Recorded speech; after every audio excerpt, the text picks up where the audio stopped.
This is the London Fintech Podcast, brought to you by your host, Mike Ballerman, bridging the worlds of suits and t-shirts, of finance and technology, bringing you insights, stories, and inspiration from the golden age of opportunity and innovation happening in London right now.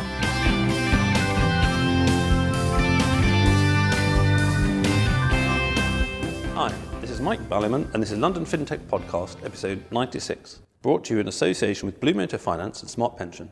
And I'm delighted to be joined today by David Mercer, CEO of LMAX Exchange, to discuss the very important topic of marketplaces and zoom in to FX. LMAX Exchange are in 7 countries and have over 100 staff. David will tell us all in far more sophisticated terms soon about what a marketplace actually is. Over my career, the London Stock Exchange has been a good example of how marketplaces have changed. Formerly, it was a real venue where 2 main species hung out. In the centre, the jobbers, market makers, and interfacing with them, the stockbrokers. Interestingly, there was, and still is perhaps to a large extent, a similar split in lawyers over here. Barristers doing the business at the centre and solicitors that you would use to interface with them. Big Bang changed all that, and perhaps even more, the ever-increasing use of electricity and virtualisation of marketplaces. There are many types of market and marketplace. 30 years ago, I was still very concerned about the government bond market. In the UK, it had the same jobber broker rules, and the Eurobond markets that never bothered with any marketplaces, as FX didn't either. Anyway, if it was all a tangle in the past, then in the fintech age, complexity has only increased. In Europe, the MiFID II directive is very much discussed at present. All 1.7 million paragraphs of it. The Emperor Palpatine was right. The bureaucrats have taken over, even if he didn't see the fact that the social justice warriors will take over by the time you get to The Last Jedi. LMAX Exchange's claim is that they are leading the global FX industry transformation to transparent and fair execution. Certainly sounds much better than opaque and unfair. And, like London buses, things come in twos. So a second show in a row about foreign exchange, where the chairman is an ex-Kleinworts man with an interesting career. Inter alia, Ed Warner having chaired UK athletics from 2007, including the highly successful 2012 Home Olympics. Plenty to talk about, so let's get on with the show. Hi David, thanks for joining me today. Hi Mike. So I was bemoaning when I was arriving the colour grey. It's the end of January in London.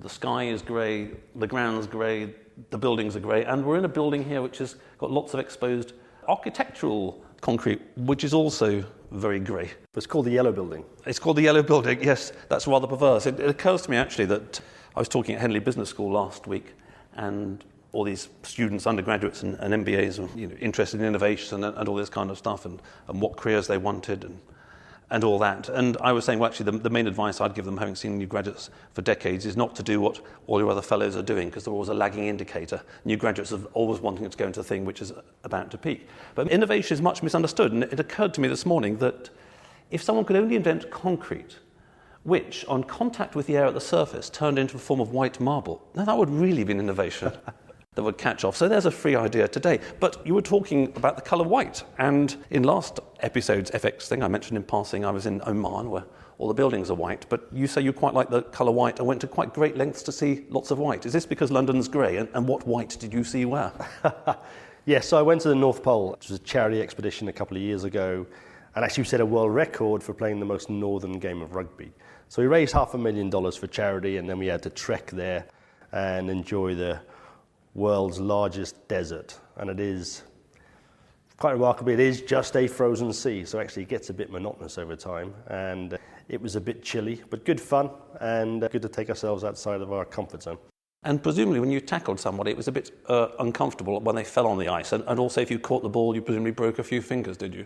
It wasn't too bad. We were all quite gentle with each other. Oh, it was touch rugby. It was called a girls' rugby. No, it was full rugby and authorised by the International Rugby Board. And we had a couple of former internationals there, Tim Stimpson there, and Ollie Phillips, and Lee Mears was referee. So full contact, but we were wearing big snow boots, so it wasn't that easy. And we're all getting on a bit, so it wasn't maybe quite as violent as what you see on a Saturday afternoon. Oh, so interesting. So you've got the record for most northerly rugby match, and Top Gear have got the record for driving to the North Pole. Presumably it's the same North Pole. I was always a bit disappointed by their drive, not because it wasn't perilous, as it did appear to be perilous, going through sort of thin ice at various points, but they went to the magnetic North Pole. So did we. Okay, which everyone seems to go to, but the magnetic North Pole is quite far from the, whatever it's called, I don't know, geographic North Pole. Correct. The bit where the Earth spins around. Yeah, it is. And actually, look, I didn't decide whether we go to the magnetic or the geographic, but it's actually a bit easier to get to. The geographic you really get to from Russia.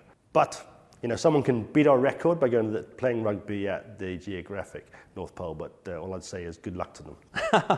So how did you get there? I mean, we're in Hammersmithy, sort of Shepherd's Bushey area, the Badlands of West London here. So presumably the first part is going to Heathrow, which I could get that bit myself, and then sort of flying somewhere in Canada. But I mean, how many days does it take from, I don't know, Toronto Airport? It's a bit of a nightmare. I mean, that sounds surprising. Coming home I think it was 6 flights in the end. So if you imagine flying from London to Toronto, you then fly the same distance straight north. But that's broken down over 4 or 5 extra flights, and the planes get progressively smaller. And the last flight you get on, you load all your pulks and all your kit and everything you need to survive for the next 2 weeks on the plane, and then you sit with your feet up on those supplies. So then they drop you off, and that's when the penny drops that you really are on your own. And you walked it? You didn't have a bunch of dogs pulling you? No, we walked, and we had skis. So we had skis and walking, but actually skis didn't really work unless it was very flat. So I probably spent 90% of the time walking and 10% skiing. And how many days is that? Talking about 8 days you can trek as long as you want. So we trekked over 100 miles, and that took about 8 days. 3-day with tent, lugging your sledge and your supplies with you and trying desperately not to burn down the tent, because that's the only method you have of survival. It was good fun, and we were very fortunate with the weather. One day, I guess day 3, tested our mettle when sort of visibility was down to probably 5 meters, so you could literally just see the guy in front of you.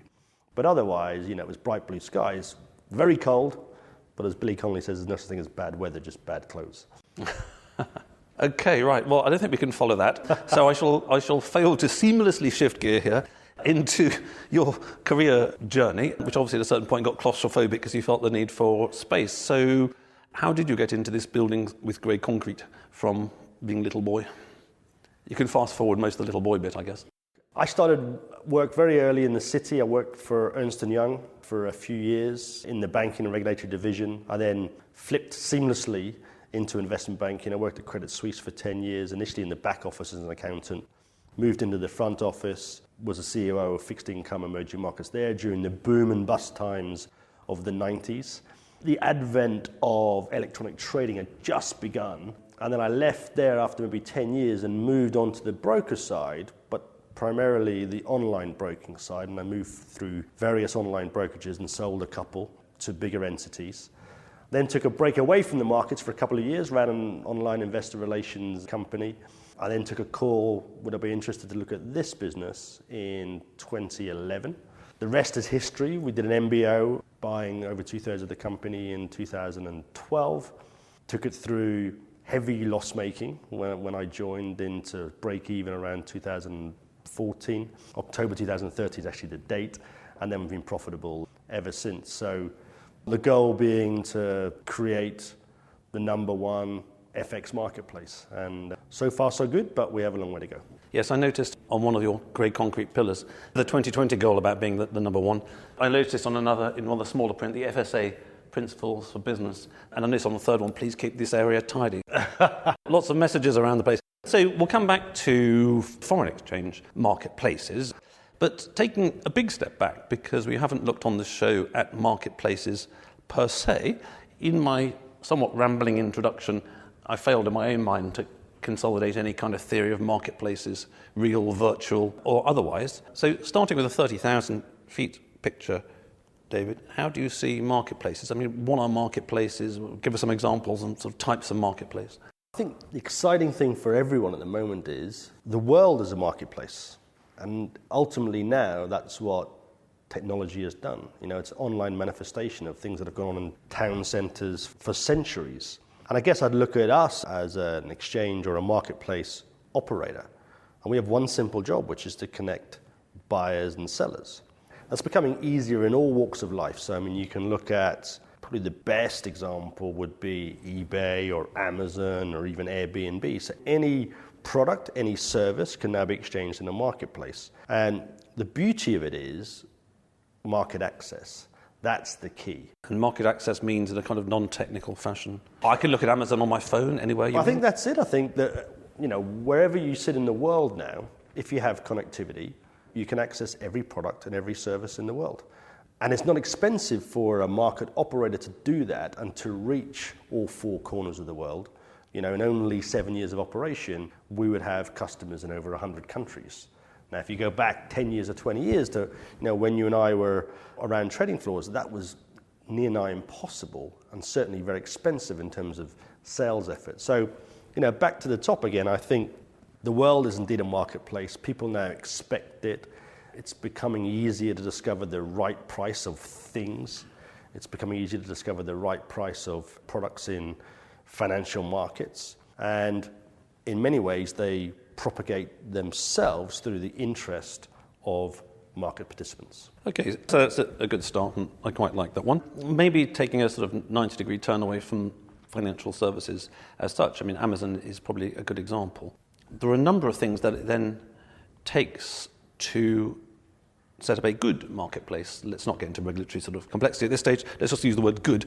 Mm-hmm. So an example of Amazon Marketplace, of course, is that Amazon will offer you lots of things on your phone or your computer that it's not actually selling you itself, but someone else is. Yeah. And I think one thing that Amazon does well, he says touching wood, for fascinating reasons we'll come into, is that the owner of the marketplace kind of acts to create trust in the marketplace in that context. So, for example, we invested in a new kettle this year, fascinating purchase, which after a week still stinks. I mean, I can't use the water for my Chinese tea because it just smells plasticky. It was bought sort of via a marketplace thing. Bridget went back to them and they said, oh, no, we're not going to take it back, and bull vinegar in it and a whole bunch of other sort of strange things like that.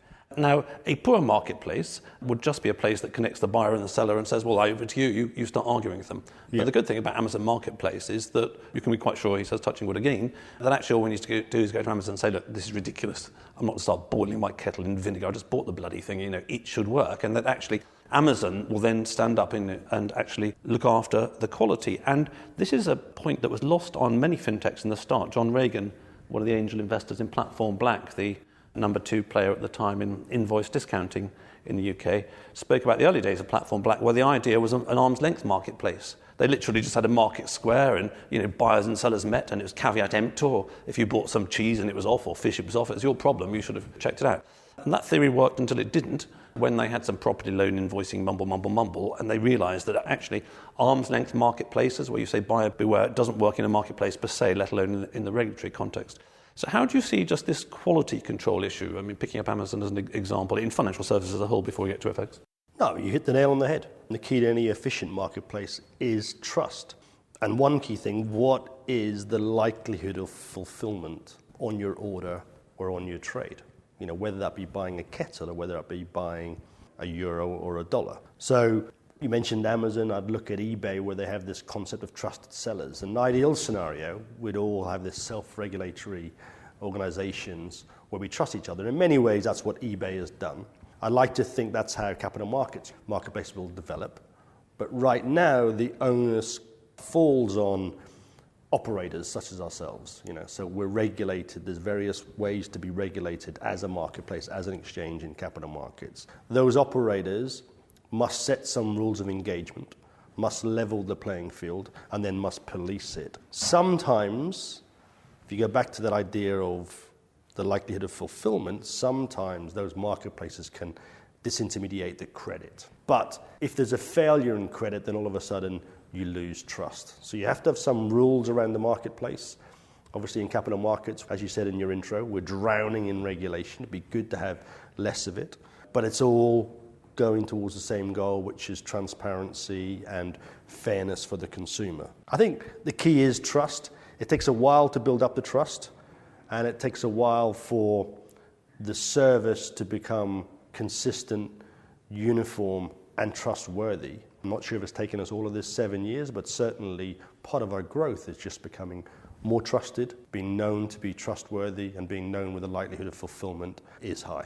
Well, it's an interesting reflection on the pre-Big Bang world. I mean, just picking up the stock exchange and leaping around a bit. In that one of the critiques of the old world was that it was cliquey, it was sort of members clubs, yada, yada, yada. And there was a certain amount of truth to that, albeit when John Kay was on the show, he agreed with me that by and large, financial services was a safer place pre-Big Bang than post-Big Bang, when regulation was by structure, when financial services were divided into tiny niches who did tiny, simple things that anybody could understand running the business, and the markets looked after themselves. There were a few failures around that, but actually there's far more in the modern world with the complexity. But this critique of the old world, that it was sort of clubby, was true and false, like many things. So in terms of what you're talking about now, if you're running a good marketplace, the word club may be pejorative and the wrong way of looking at it, but actually you need to have conditions of entry. Mm-hmm.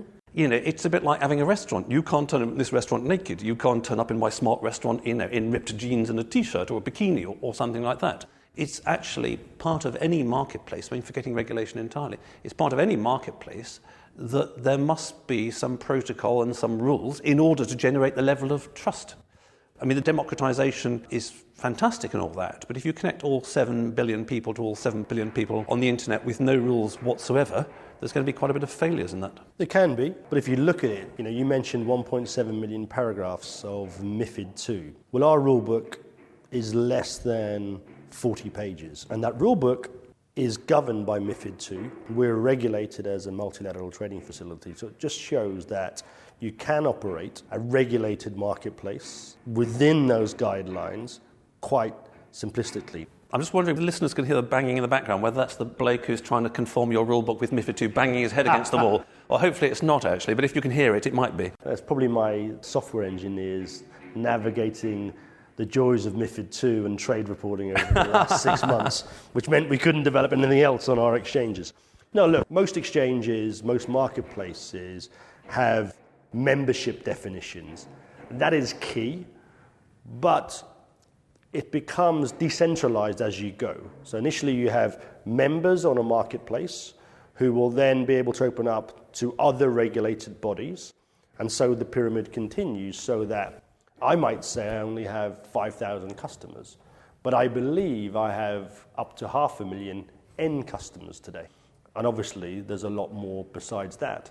But yeah, at every level of a marketplace, you have to have some rules and some membership guidelines, because you can't have people going and failing to each other all the time. And I'm pleased to say that doesn't happen today on LMAX Exchange. Yes, that's interesting. And I mean, just to sort of flip around and change the sides of the net on this one, I quite like the vision you set out at the beginning. I mean, I do wonder how we're ever going to get through this Palpatine-esque world of the bureaucrats running everything, and sort of Gulliver's Travel with a sort of million little tiny regulations tying everybody down. Because I do like the idea where potentially at some stage you don't have to have massive rule books and all that. And again, going back to my kind of schizophrenia 30 years ago, we had the sort of government bond market and all that kind of stuff, but also we had the Eurobond market. And I was a very big fan of the Eurobond market. I mean, it functioned extremely well. There was no marketplace.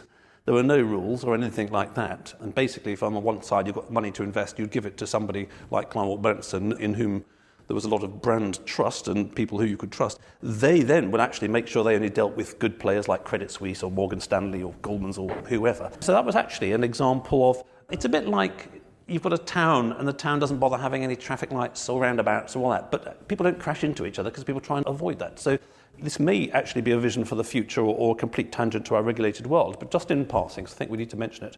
What about marketplaces where there kind of aren't any rules and people just do the right thing? What about towns with no traffic lights and roundabouts? I agree. I mean, some of the biggest traders in the world in Chicago, it's one of the things they said to me was, the less rules, the better. Let us all engage in the marketplace. We're all out to do the same thing. We all benefit from an efficiency of that marketplace. And I think we're getting there. As I said, I go back to the leanness of our rule book. We have very few rules, but certainly a lot of the rules would come around credit. Just for those people who don't fully understand credit, when you say credit, you mean the risk of a counterparty defaulting? Correct. The risk of the kettle manufacturer not having any money to give it to us back when the kettle doesn't work. So Big Bank A would be happy to deal with Big Bank B, and to a certain extent, a smaller bank, C, D, and E. They might also be happy to trade with various funds. They accept that creditworthiness of the likelihood of that default. Whereas they wouldn't want to deal with Mike Balliman for $10 million because they wouldn't think I'm good for it. But the good news is there's someone else in there who will disintermediate that. The pricing might increase somewhat, but that's just down to credit, much the same as if you're buying a house. So what would happen there is Bank D would be happy to deal with broker X, and that broker is happy to take the credit of Mike or David to that point. And likewise, if you go down to peer-to-peer exchanges, and it comes down to size of transaction, really. I mean, you and I are probably happy to take the risk if we're buying a kettle on eBay or Amazon. We're probably happy to take the risk of, buying a set of golf clubs. But we're probably not happy to take the risk of buying a motor car. We still want to know that we're buying from Renault or Mercedes and other cars are available. So I think in many ways that credit issue self-regulates as well. So one interesting thing about marketplaces, and again, Claremont on my mind in January this year, I remember sitting next to Chief Executive of Claremont, who was Deputy Chairman of Lloyd's insurance market at one point, in about the mid-90s. And I came up with this idea, marketplaces, stock exchange, they'd be right for selling at one point. And I got sort of my head chewed off, you can't sell marketplaces, blah, blah, blah, blah. Well, fast forward 20 years, everything is possible. And then there's a huge hoo-ha over who's buying and selling the LSE and all that kind of stuff. So, good example of a conversation where you were proven right 20 years ago and you need to track down the person just to tell him that for once in your life you were right 20 years earlier. So in terms of creating a marketplace, and obviously this won't be lost on you, just say management buy-ins, outs, or whichever ways, there is value in the marketplace which at some point in time becomes realisable and somebody might want to buy it. So if I buy a marketplace, what am I buying? Am I buying a bunch of sort of software and a rule book? Yeah, good point. I would say the immediate value of buying a marketplace is its customers. That's it. And it's always that venture capital approach to things. Am I better to build it or buy it? And that's just speed to market. Initially, the value is the customers who transact on that marketplace. Now, you get all other good things in there as well, such as technology. I mean, 70% of my cost base is spent on technology every year. But back to the venture capital argument again. Well, can I just go and build it? Well, yes, you can. Of course you can. You've got 5 spare years, go ahead. But it's going to take you an amount of time. And during that time, you're not acquiring customers. Whereas if you buy a marketplace today, you can A, enhance the product, and B, reach those customers and hopefully reach new customers. You're also going to get to this phase of consolidation where a customer might prefer to trade many different products on one marketplace. And a marketplace may get economies of scale by offering more than one product. I mean, back to the very basic example again of Amazon, let's face it, it started off selling books. And the last 10 things I've bought from Amazon have not been books. I still buy books, but I never actually have time to read them these days. So at least I use the Kettle. So I get the point about marketplaces. I'm looking forward to getting the point about why you need marketplaces for foreign exchange when it was one of these things that kind of, quotes, took care of itself in the past.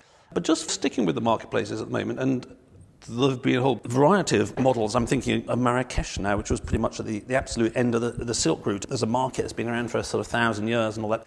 So some people, out of the kindness of their heart, set up a market in Marrakesh or for stocks or whatever. And these people are very kind, but presumably they don't do it for charity. So what's the main reason of sort of getting some return for your sort of kindness towards the world of setting up marketplaces in terms of the different types of marketplace? Yeah, look, I think there's a small fee payable for every marketplace operator, and you're happy to pay that fee, right? It's much less than, in the old days, the commission that may or may not be overt in the price when you bought any product or any service. So now people are very happy to pay a small fee.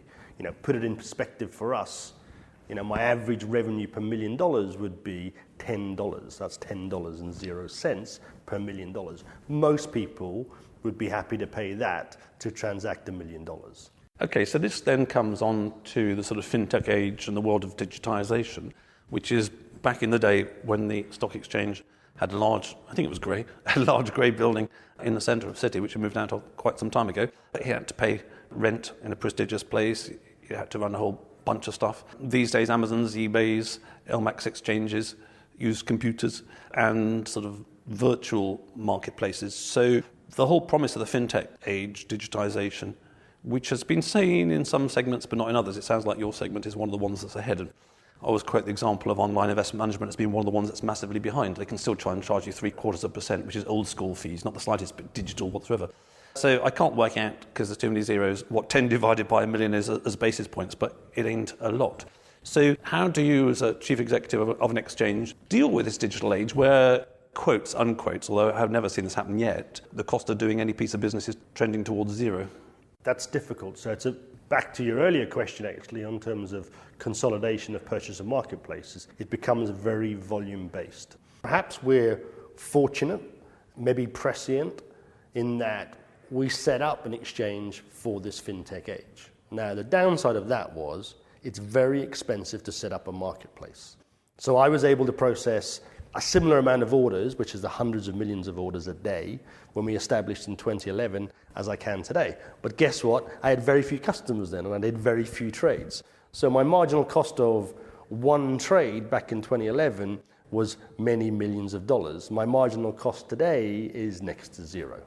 So the beauty of it is you have to have courage of your convictions. You have to work in a liquid market.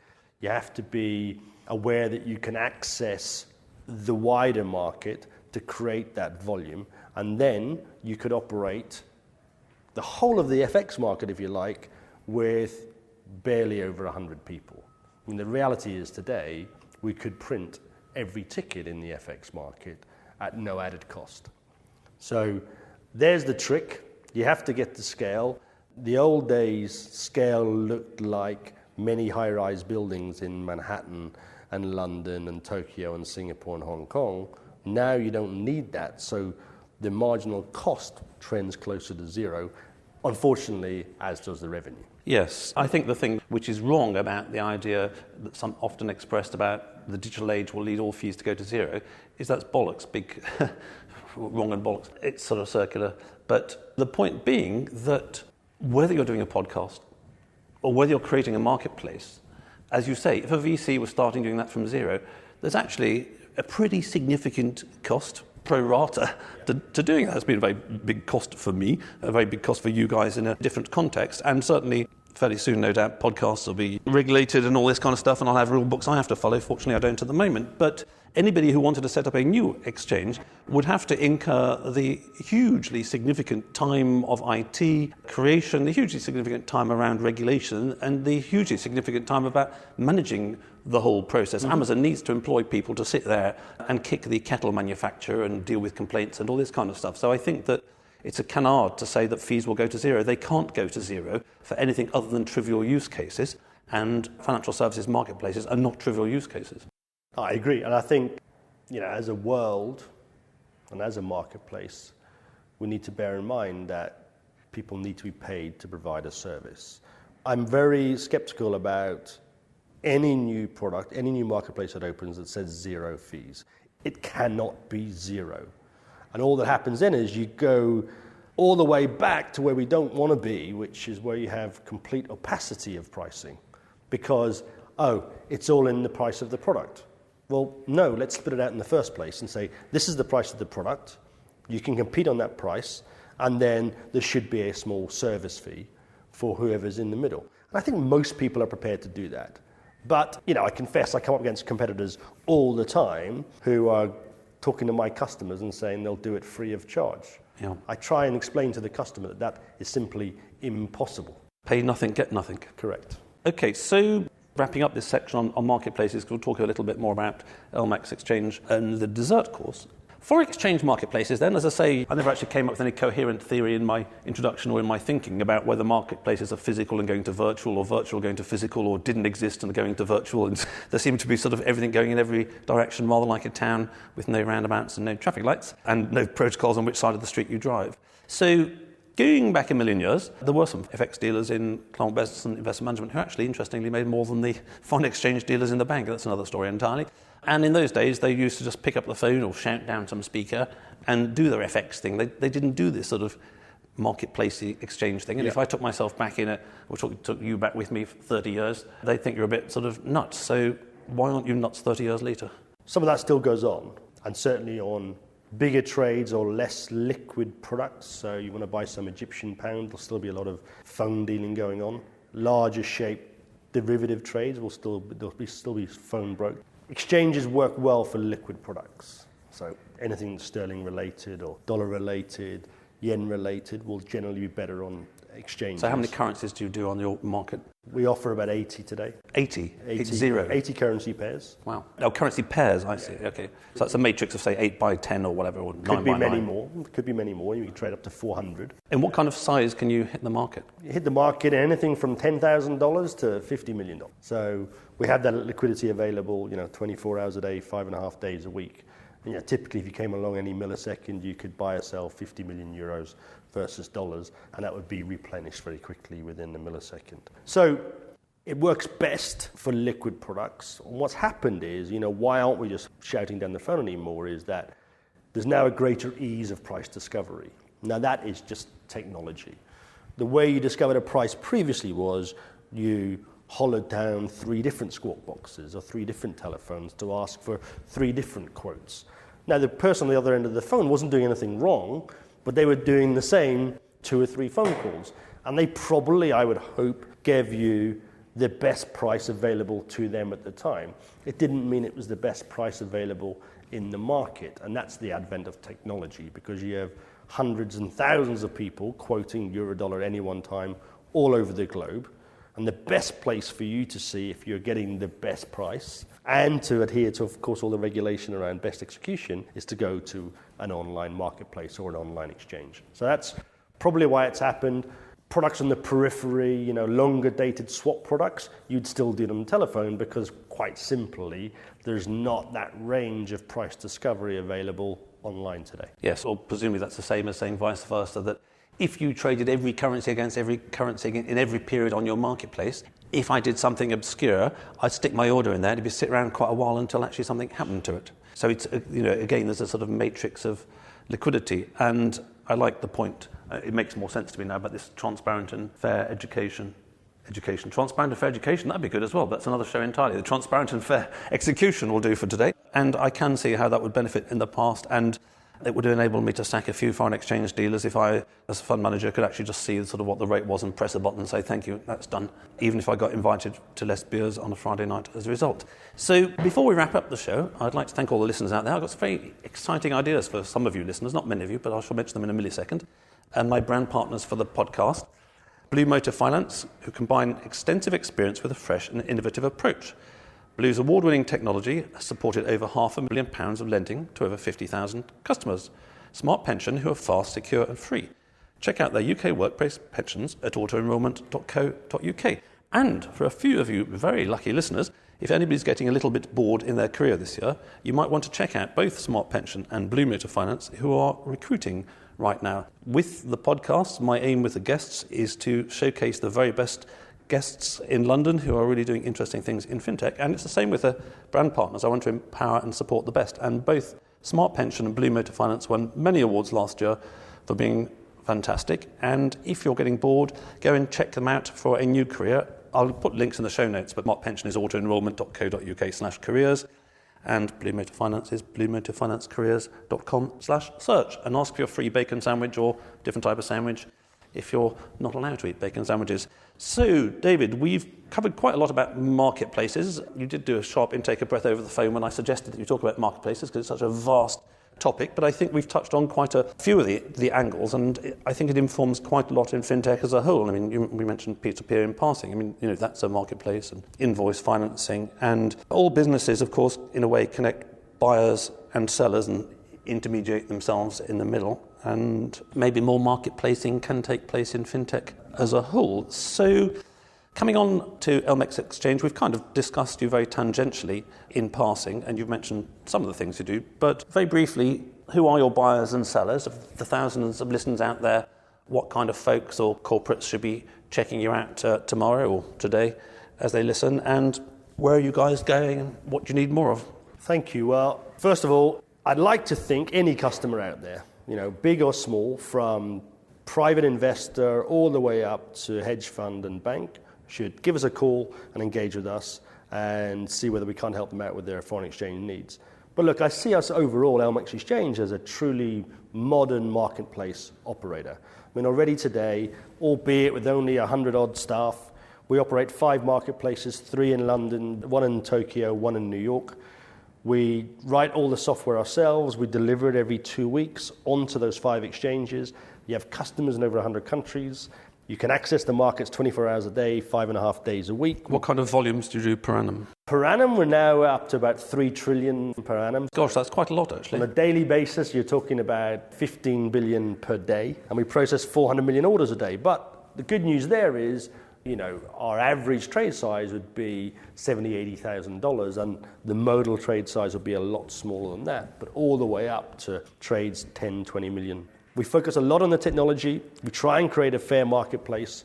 So we measure our speed of transaction in microseconds, or millionths of a second. So currently it would take 80 millionths of a second to confirm to you that you've bought or sold €1 or $1. And how long does it take to join your exchange? I mean, presumably not 80 millionths of a second. Less than a day, and probably if you're a good UK citizen, I'm sure it would take less than an hour, because most of these things are online, as you can imagine when you sign up now. Because we're a regulated vehicle, we have to obviously know our customer, KYC, and you have to check the suitability of a product for all the customers. But overall, I think we're just part of this democratization of capital markets. To your point earlier, it would be great if we could all trade everything we need to and everything we need to have in our pensions online at a click of a button with complete transparency. I hope we're in many ways the leader in doing that for foreign exchange and delivering a transparent and consistent quality experience for all our customers. Obviously, we'd like to change 100% of the market. We haven't done that today, and we'd like to become number one in that market. We're not there today either. It's a $5 trillion market, but the signs are good. And I think if LMAX Exchange succeeds, then the marketplace should be a much better place for consumers of all types as well. And as I was mentioning on last week's show, World First are looking for developers, and as I just mentioned, Blue Motor Finance and Smart Pension are. So some of the fintechs are really going places and sucking people in. What do you need more of out there? I mean, business is never done. You'll need some more new things in 2018, whether it's sort of partners, technology, developers. What are you after in 2018? We never stop recruiting quality technologists. And what does that mean? Have they got an engineering degree? Have they got a technology degree? They're just quality problem solvers. We rewrite a third of our software every single year. Is it the same third or different thirds? Hopefully different thirds, which means all the technology should be replaced in a 2-3 year cycle. So you don't end up in this legacy situation that you and I would have been aware of, back in the 80s and 90s in the banking world. So we always need quality brains, quality technologists. And then look, after that, it's back to the market access point. We need to enhance our distribution. So whether that be through distribution partners or sales folk, I think that's one job that will not disappear, right?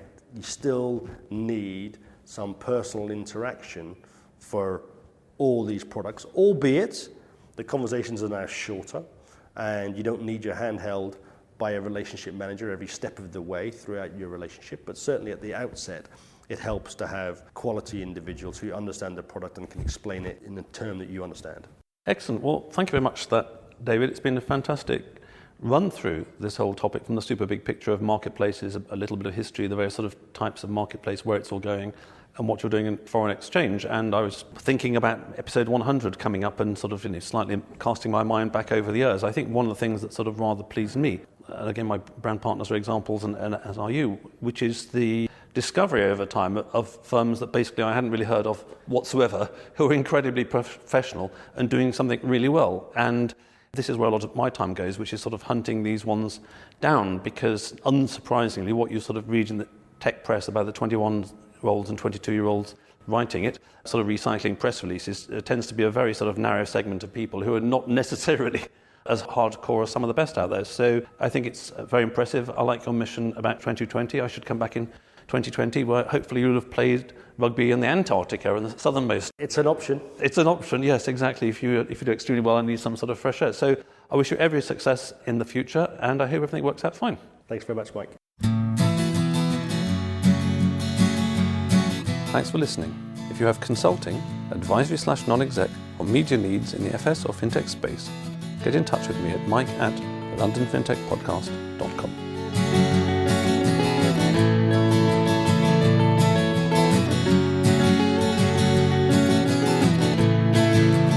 We could sit in a band there all day, watching the firelight dance, watching the firelight dance. We could walk in the mountains before dawn, watching a happy moonrise, watching a happy moonrise.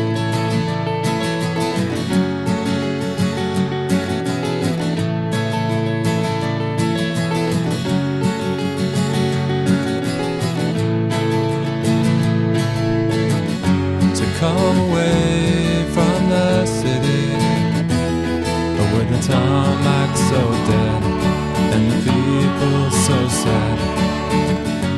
Come away from the city, with the faces so grey, with the pain of the everyday.